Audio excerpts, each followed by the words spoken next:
I had for so long felt unlovable. Growing up, I learned that the way I could get attention from my family was with negative behavior. My ex and I start by doing cocaine. Cocaine quickly led right back to meth.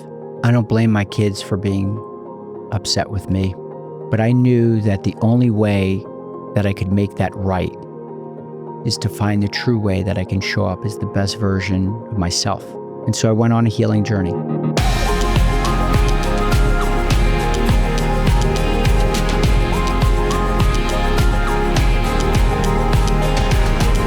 Welcome to season 2 of Behind the Armor.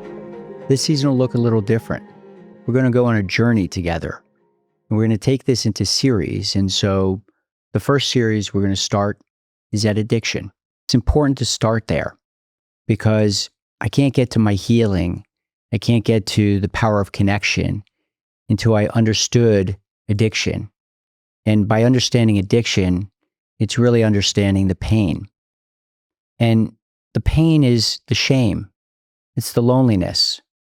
And when you're on this journey with me, although you may not have addiction in your story, you may not have lost your kids, you may not have been in jail, you may not have done the drugs that I've done, but I think that you'll relate to it because underneath all of that is a tiny bit of our brokenness, a tiny bit of our own struggle.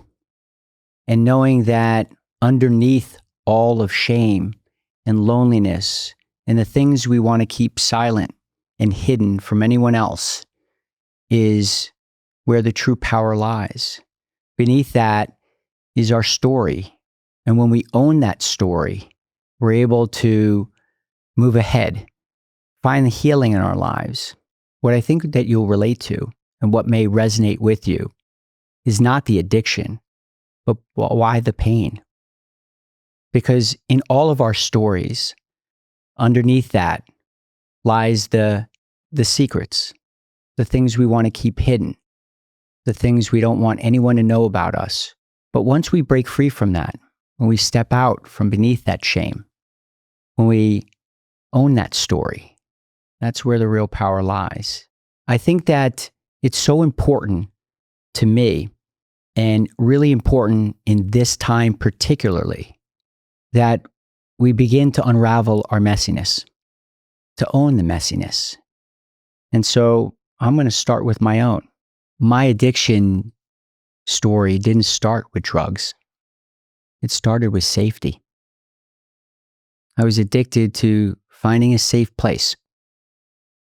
And so while you may hear wild stories throughout the next several episodes, stories that almost are unfathomable, underneath that is still the story of the pain and the different types of addictions that we can find ourselves in.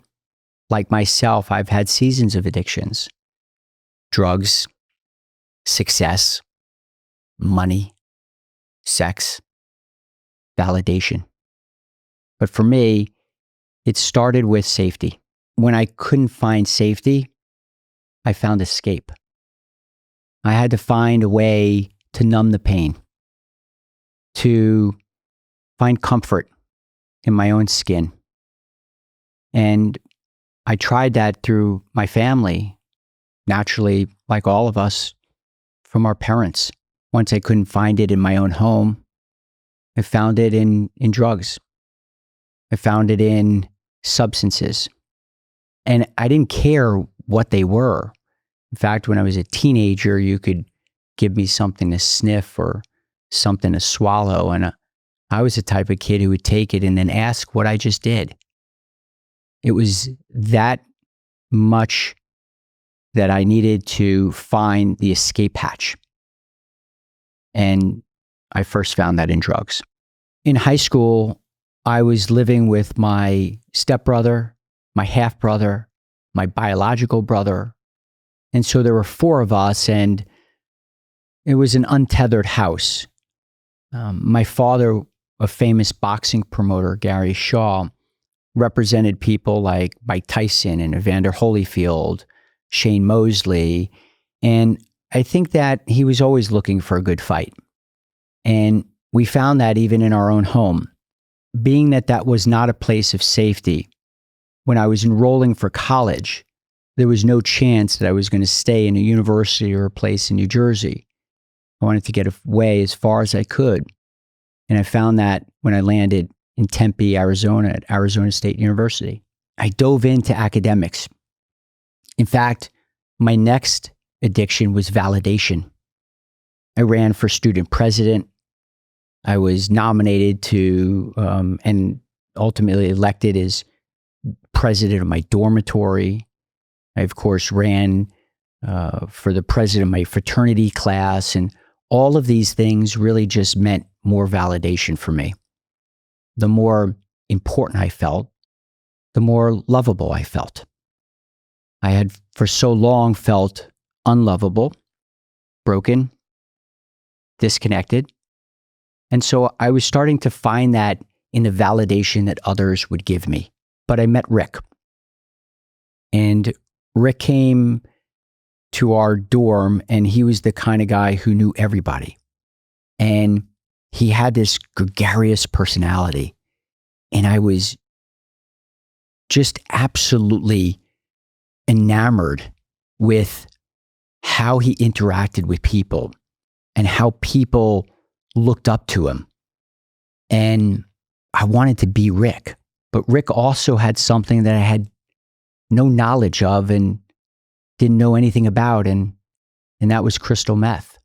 I used it at first, and I remember the first time I used it, I had to be high for 2 days.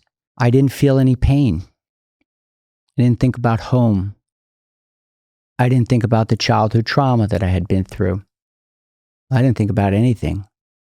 It felt at that point like the ultimate escape. And so I wanted more of it. And I wanted more of Rick. I wanted to be just like him. And as I hung out with him, I found that the power of relationships. He also started to connect with me more. So he introduced me to this mom and pop operation that he was getting his meth from. Ultimately, I befriended those people who introduced me to their supplier. And from that point on, I realized that I wasn't a student on campus anymore. I wasn't a guy who was selling some side meth just to cover my own expense because, of course, I didn't have a job. I was a freshman in college. And so I thought this was a way that I could supply myself, until I realized that the people now I was with, I wasn't supplying myself for anymore. I was supplying to a whole city. That year, I came home for the Christmas break, and I think my parents saw signs that something was up. I had lost weight. I was cutting my hair shorter. I was acting different. I think I was at that time probably started to have more mood swings because now I'm home and I'm not using the drug. And I had a very eagerness to get back to Arizona. And when I went back there, I now dropped out of the fraternity. I shaved my head. I sold my Jeep and bought a motorcycle. I ultimately dropped out of college. And when I dropped out of college, my parents were notified. And I remember my father, who for so long had this control over me, had abused me and had taught me what his view of masculinity looked like. And I hated it. And I hated him. And I remember when he called me and charged at me on the phone with this attitude, like, who was I to drop out of college? And I remembered, and he said to me, then I'm going to come and you're not going to just hang around Arizona. You're coming home. And I told him right on the phone that if you come out here, I'll shoot you in the face and kill you. Innately, all humans are wired the same for belonging. And it was in the most ironic way that now I'm hanging around the Hells Angels and the Outlaws, a biker gang that controlled the meth trade at the time. They were either making the product in smaller amounts in the Phoenix and Tucson area, or they were getting it from the Mexican drug cartel. Now I was caught between the two most dangerous organizations in the world. The bikers took me in. I would hang out at the clubhouse occasionally. I was never offered patch. I wasn't seen as a biker, but I was seen as part of their organization. And while these were people who, in a blink of an eye, could make you disappear and not think twice about it, it was the first time I had a sense of belonging. This group accepted me, and this group could do harm to a lot of people, particularly in my mind, the people who have done such harm to me. And so I felt like a level of protection. And that protection created an artificial bubble. You know, when I was younger, around 10 or 11 years old, I used to dress in army clothes. And I was living in New Orleans, Louisiana at the time, and I would go into the woods, and sometimes in Audubon Park by the zoo or in my backyard, and I would hide under like trees and in bushes. No one was even looking, but I felt that no one could see me. And I felt that the invisibility of that, the ability to camouflage and hide, even amongst people who were just walking right past me, it felt safe. And so now I'm with a group invisible to the world, but within that own organization, I felt safe for a time. As I moved up and built more trust with the bikers, I went on a trip through Tucson. I remember I went and saw my cousin Jonathan, who was attending University of Arizona at the same time I was at Arizona State. And I met him at a fast food restaurant, and I sat down to grab a quick burger before I was heading into Nogales, Mexico. Jonathan quickly noticed that the next table over was a group of guys that didn't look like they belonged there. And I told Jonathan they were there for my protection. I think he was really scared. And I didn't realize at the time that that was a valid fear. Then I went into Mexico. And I'm standing in the middle of a meth lab. This is not a trailer of a mobile home or something that you may see on Breaking Bad. This was a manufacturing operation. It's done with military precision. You do not speak unless you have to. There are people who have specific jobs while packaging the drugs, manufacturing it and making it. It is run like a corporate manufacturing company. The only difference is it's armed to the teeth. And when I'm standing in there, I remember that there was this Mexican, a burly guy, big. And he had a long goatee that had little rubber bands around it. And he was sort of like the chief of the security of that operation. And standing there, he stared at me. And in that look, I couldn't make of it because it was just so cold. It was as if there was no soul behind it. That he just gave me that look. And at that moment, now I felt like I was being judged among these people. Now I felt like he was testing whether I'm even belonging there. And I got really concerned because in my mind, do I know too much now? Am I a liability? What's going to happen? I got out of that, came through Nogales and went back into Arizona. And there was a moment where I meet a group of people out in the outskirts of Phoenix to do a trafficking deal. And now involved in this group is the Aryan Brotherhood, another biker group. When I was much younger, I had a Star of David tattoo, a Jewish star, put on my hip. And when we showed up there, everybody had to turn over their guns before you went into this rundown shack of a home where they're repackaging the drug to be moved from one group to another. And when they're pulling down people's waistbands and lifting up shirts to make sure that nobody was wired or had anything else on them, I thought to myself, what if they see this Jewish star? What would they do to me? And I felt my heart coming out of my chest. And I just thought to myself, I hope I would die quickly and not be tortured. That's when it got really real.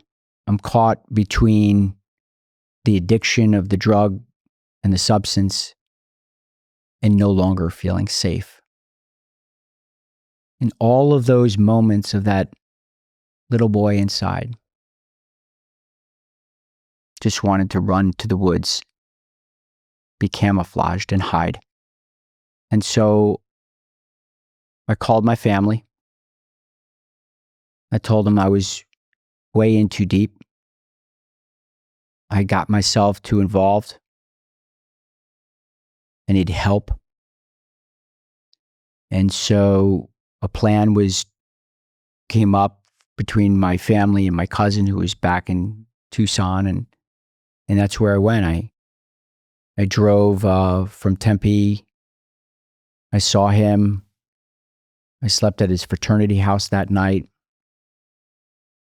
We went to a movie. I was packing. And he took me to the airport, and I remember right outside the airport giving him my gun and the keys to my car, which was loaded with more weapons. I gave him a hug, and I got on a plane, and I went to fly to West Palm Beach to enter rehab at the age of 22. I was the youngest one there. And I remember landing, and for the first time in a moment, feeling safe again. When I was in rehab, actually what happened before I was released was that I began to have hallucinations very early on from the immediate withdrawal of crystal meth, to which when they came to find me for group, I was hidden under my bed, hearing voices. And so I was transferred to St. Mary's Mental Institution. I hadn't realized that I was no longer actually even there voluntarily. And so I couldn't just walk out. In losing that control completely of my life was scary. I was in a real mental institution. When you think one flew over the cuckoo's nest, my roommate Luke had taken a fork and stabbed himself in the eye when I was there, completely right through his eyeball. And he's gushing blood, and I'm screaming because I think I was in fear of whether he was going to turn the fork on me. And he later said that, he was seeing something out of that eye. And so from that point on, he had to eat with his hands. They wouldn't give him utensils. I remember Poseidon Man, who was a guy who would walk around, and anytime people would smoke in the courtyard, which was really just like a jail, all surrounded by walls. Eventually you could see a bird flying by. And Poseidon Man would pick up the cigarette butt when people were done with it and eat it, still burning. And then you'd stand in line and wait for the pill, and you'd have to take whatever pills they were giving you and lift your tongue and show that you swallowed it. And after a few days, when the hallucinations wore off and I was detoxed, I couldn't believe I was there. I was so angry I was there. And I had no ability to get out, and nobody would listen. And I realized that this place was not a place that was trying to heal me, was trying to help me. There was no compassion. Anybody in a white outfit was just there to do their job and keep control of us loonies. And so I would act out. Because growing up, I learned that the way I could get attention from my family was with negative behavior. It had worked in the past, so I wanted attention.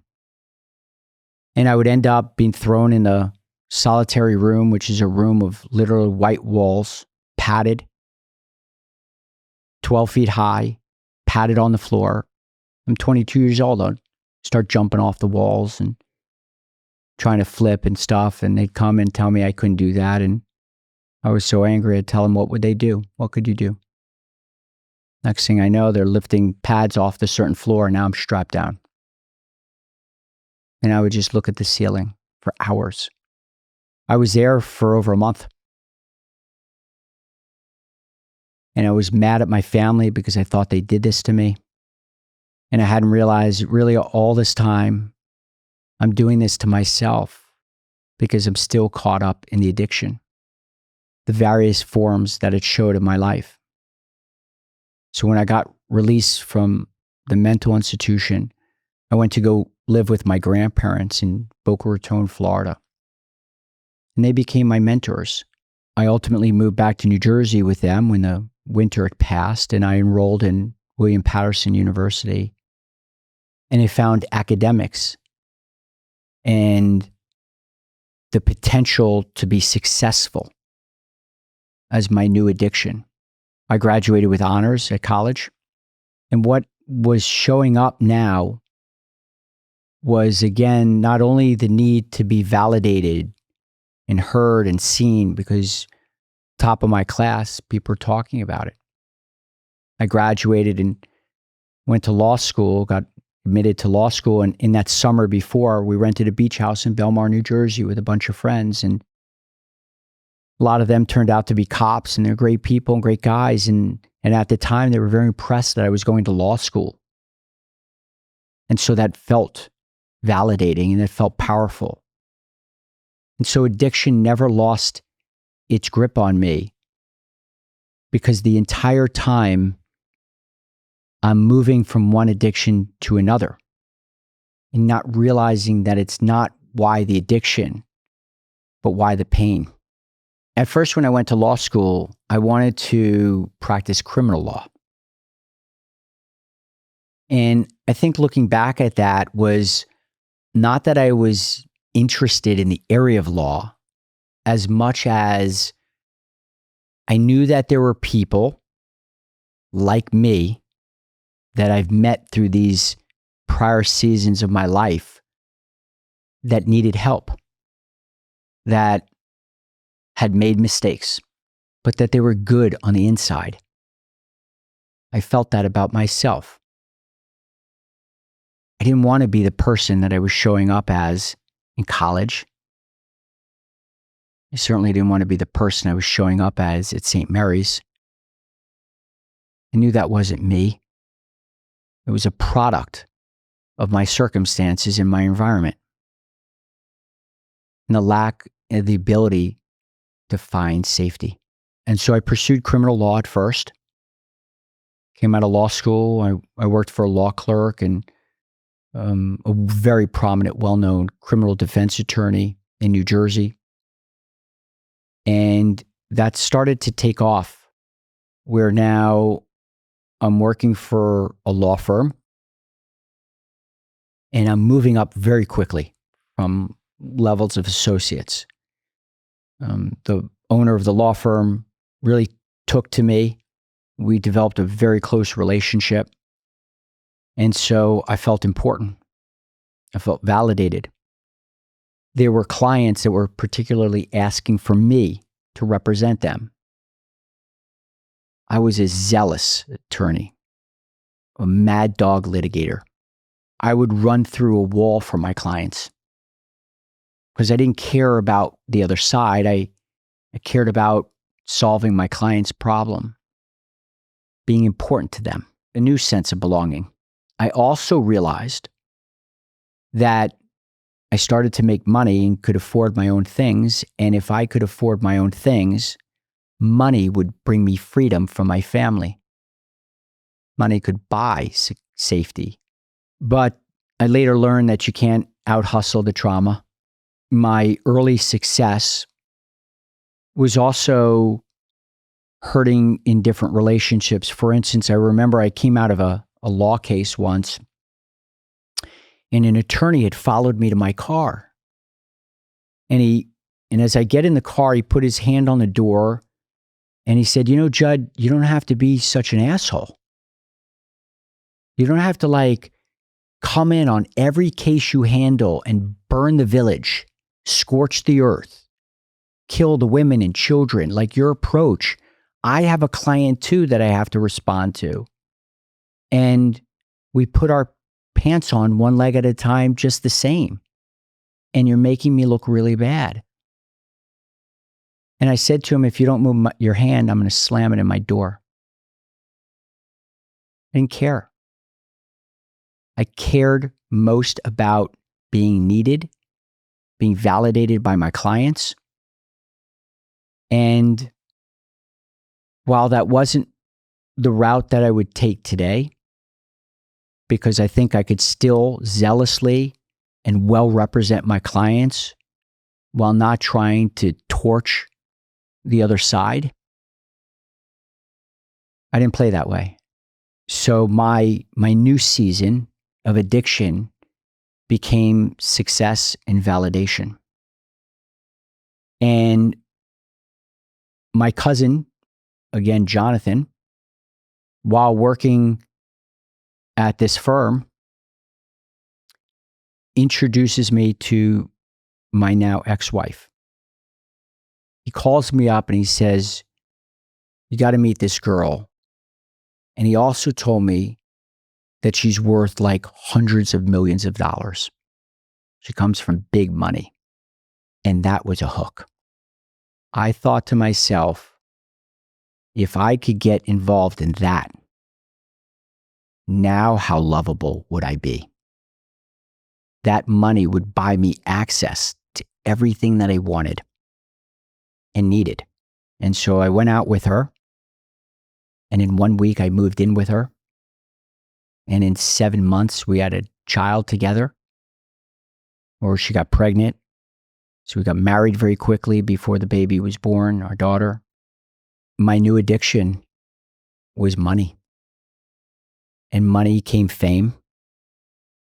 And this season of time, when she met me, I wasn't drinking at all, not even a glass of wine. I wasn't doing any drugs. I was attending meetings, AA meetings, NA meetings, sponsoring, getting a sponsor, speaking at meetings. And I had this balance in my life where now I have a child and a family. And in my head, I've put all of this together, but I've never gotten underneath it. I never addressed the pain. I never addressed the root of why I find addiction in different places. And so now here I was, sober as hell, but deeply addicted. Over a few years, I've collected all the material things that I was promised would bring me happiness. All the things that I saw on the outside from my father and the boxing world and big homes. And I had a yacht with a crew and exotic cars and a and big homes with elevators and nannies and flying private jets. And I'm still absolutely lonely at night. I feel the pain. And I couldn't understand why. Why do I feel that pain? I have everything. We move our kids to one of the most prestigious private clubs in the country, the Ocean Reef Club in Key Largo, Florida. And I have my now boat that's in a slip in the marina there, and we're in a big home. And she introduces us to another couple. The couple was into cocaine. And so my ex and I start by doing cocaine with them and then doing cocaine on our own. And cocaine quickly led right back to meth. And now I'm living with a wife who's participating in all the drugs with me. She's purchasing glass pipes on Amazon for me. She is allowing me, enabling it. Her only request was that I don't go out at night to do meth, and I would rather stay home with her and do it. Because at some point it was like a vampire. I would leave late at night and find a sense of belonging in a meth den with a bunch of men. It was there that I found the ironic comfort that I was looking for. And I'd come home and the drugs are now leading to chaos between us and arguments. Her and I get into an argument and she calls the cops. And she makes an allegation, a false allegation. And later sends me an email to apologize and tell me that her father and his attorney told her what to say because they wanted her to divorce me. And that she's sorry that she made it up, but the damage was done. And so what happened was in November of 2019, my ex had flown out to Ohio with my eldest daughter to go buy a horse. And she gave my daughter Xanax. And my daughter indicated that she was given Xanax when her mommy wasn't happy with her. And they found that out because she had an adverse reaction and ended up in the emergency room. And they started exploring child abuse against my ex. And they were bringing in the officials. And so she fled, got on a plane with my daughter, left against medical advice. And of course, the authorities show up at our house the next day. They do a welfare check. And unbeknownst to me, that call that she had made to the police 8 months before that brought up the fact that I had a warrant for my arrest. So we moved back to Ocean Reef, but quickly the pandemic came. And when it did, it brought us together with nowhere else to go. And so now I'm in the home and I'm finding myself in the very same place I have all my life, feeling incredibly unsafe. My wife could do that to me and risk my own sanity and safety and allow me to lead the life I was living. I desperately needed help. I spoke to my friend and told him that the only way I thought that could happen was getting a divorce and trying to get out from beneath all of this. Still not addressing the very source of all of this pain. And so I asked for that divorce. I sent my wife an email, told her we can do this for the kids and we need to put our life back together.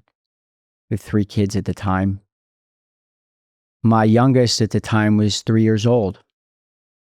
I would read her a book every night and she would fall asleep on me. And then I would put her to sleep and usually go back out to those meth dens. And once I sent that email to her, she happened to be in Florida visiting her family with the kids. That next morning, I drove to my office, and sure enough, police lights were flashing in my rearview mirror. They were tipped off. The cops pulled me over, actually in the parking lot of my own law firm. And at that point, they arrested me for the warrant they had. So now I'm in jail, feeling the unsafe that I had been maybe in my life, because I didn't know what that looked like. I was scared. The uncertainty was frightening. And mostly because I was there because I was innocent. Innocent of the charge, but not innocent of my life choices. And so I wanted them to close the door when I was in my cell. I was afraid of being in general population. And I was alone in this cell. And there was a bunk bed, and I went to the top bed, and there was this slit of the window, and I could look out this slit, and every once in a while, this bird would land on this dead tree. It was the entertainment that I found, and I believe it was the same bird that would come back. A woman knocks on my cell door, and she says, "Sir, are you okay?" And I thought to myself, I am so not okay. And she pushes a pamphlet through the cell door. And I was like, what am I going to do with this? Thankfully, my friend had been tipped off that I was arrested. It was the one call I made. I mean, now with cell phones, who even remembers anybody's phone number? But thankfully, he had never changed his, and I had his memorized, so I was able to call it. Later that afternoon, I made bond, and that case was thrown out.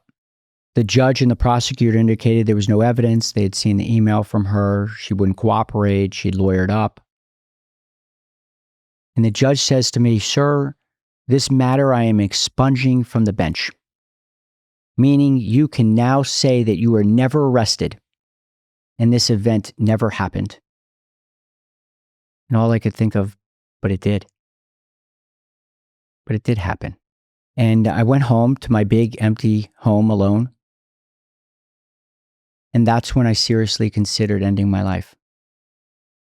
I no longer could find a way to get out of the pain. I no longer found any addiction that fully numbed it without getting me into some worse off situation. And most importantly, I realized I failed my kids. That my one role, my job, was to create safety and protection for them. And I just handed them what I was handed to me. I recreated the same very situation that I was in as a child. I fell so short. I love my kids. I never stopped loving them. They're beautiful, they're smart, they're funny. I think about them every day. I think about the pain that I probably have caused them and the therapy they will need, and likely the story they will have to tell. And I asked somebody one day, why couldn't my kids be the source of that safety? Why couldn't my kids be this thing that I would die for? That I wouldn't leave in the middle of the night, that I would not be doing drugs at a party and at their own birthday party. And I realized it just was not capable. That my children alone couldn't provide me the safety that I needed because they couldn't heal my pain. Underneath all that love that I've always had for my children, I have amazing moments, and I can think about the greatest times I've had with them. Sometimes doing the smallest things, but we put them through a lot. And I have to own that. And they have to know that. Because I think the only way they will be able to heal from the pain that I caused would be to own their story, just like I'm owning mine. To be able to share that messiness one day and not be shamed of it. It wasn't their fault. They loved me exactly the way they need to love me. But under that love was still the pain, underneath it all. And in fact, it created incredible amounts of shame for me. Overwhelming shame. Shame that I thought perhaps maybe I just have to end my life to get free from it. And so I realized that the way to heal was to stop treating addiction and to start treating the pain. I don't blame my kids for being upset with me, mad at me, not wanting anything to do with me. But I knew that the only way that I could make that right is to find the true way that I can show up as the best version of their dad, best version of myself. And so I went on a healing journey. I started looking into every kind of forms of treatment that I can do.